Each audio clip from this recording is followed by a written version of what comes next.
இந்த ஆடி கிருத்திகை அன்னைக்கும் இல்லாட்டி முருகர் பக்தராகல எல்லாருமே வந்து இந்த தவறு மட்டும் பண்ணிடக்கூடாது அப்படின்னா நீங்க என்ன சொல்வீங்க? இந்த ஒன்றும் இல்லை, சில பேர் என்ன பண்ணுறாங்கனாக்கா அலட்சியமாக இருப்பாங்க. அதை வீடை சுத்தம் பண்ணுறது கிடையாது, நம்ம தானே அப்படிங்கிற மாதிரி இருக்காங்க. சொல்லுங்கள், ஒரு பவர் பாயிண்டில் வரும்போது மற்ற நாளில் கூட நீங்கள் வந்து ஒரு நார்மலாக வீட்டில் ஒரு விளக்கேற்றிச்சிட்டு போயிடலாம். இந்த கிருத்திகை மாதத்தில் வீடை மெழுக வேண்டும் கல் உப்புனால. ஏன்னா இத்தனை நாளாக குவிஞ்சி வச்சுருக்கக்கூடிய அழுக்குகள், காற்றலைகள் இருக்கக்கூடிய நெகட்டிவிட்டி, அதேமாதிரி காற்றலையில் இருக்கக்கூடிய நெகட்டிவிட்டி எல்லாமே இருக்கும். இது வந்து பார்த்திங்கன்னா தெய்வங்களுக்கு பிடிக்காதுனாக்கா உங்கள் வீட்டில் பிடிக்காத வீட்டில் எவ்வளோ நேரம் இருப்பீங்க?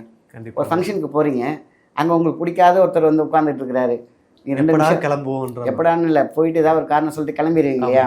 அந்த இடத்துல ஒரு பேட் ஸ்மெல் இருக்கு, அவங்க ஸ்மெல்லே உங்களுக்கு பிடிக்காது. அந்த வீட்டில் எவ்வளோ நேரம் இருப்பீங்க?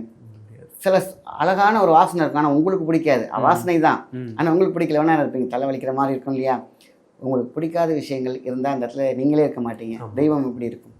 அதனால தான் வீடை கல் உப்பில் வந்து நல்லா வாஷ் பண்ணிவிட்டு நல்ல சந்தன வாசம் இங்கே வச்சிடணும். இந்த கழுவுறதுல வீட்டில் முடி இல்லாமல் பார்த்துக்கணும். முடி கண்டிப்பாக அங்கங்கே சிதறில் இருக்கக்கூடாது. வீடு ரொம்ப அழகாக இருக்கணும் அப்படின்லாம் கிடையாது, சுத்தமாக இருக்கணும்னு மட்டும்தான் இருக்கும். இந்த சுத்தத்தை மட்டும்தான் சில பேர் வந்து எல்லாருமே பண்ணுவாங்க, அந்த இடத்த மட்டும் பண்ணிக்குவாங்க அவசரத்தில், டைம் இல்லை.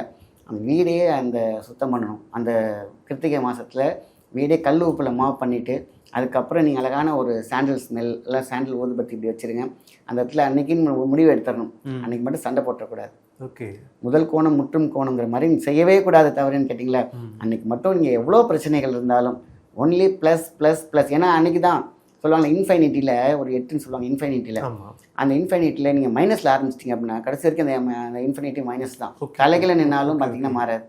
ஆனால் அதே வந்து ப்ளஸில் வச்சுட்டிங்கன்னா அது கடைசி வரைக்கும் ப்ளஸ் தான். இந்த இன்ஃபைனிட்டிங் அப்படின்னு நம்ம கண்ணில் இருக்கும், தெரியுதுங்களா? இந்த இன்ஃபைனிட்டி அப்படின்னா மைண்டு.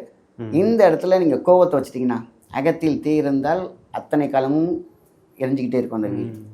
ஆனால் அதே இடத்துல அகத்தில் வந்து நம்ம வந்து தீ இல்லாமல் தீபம் எரிஞ்சால் கண்டிப்பாக அதான் தீக்கும் தீபத்துக்கும். அப்போ அன்னைக்கு மட்டும் தீபமாக இருக்கணும், தீயாக இருந்துடாதீங்க. 1000 கோபம் இருந்தாலும் சொல்லிடணும், காலையில் டிஸ்கஸ் பண்ணிடணும்.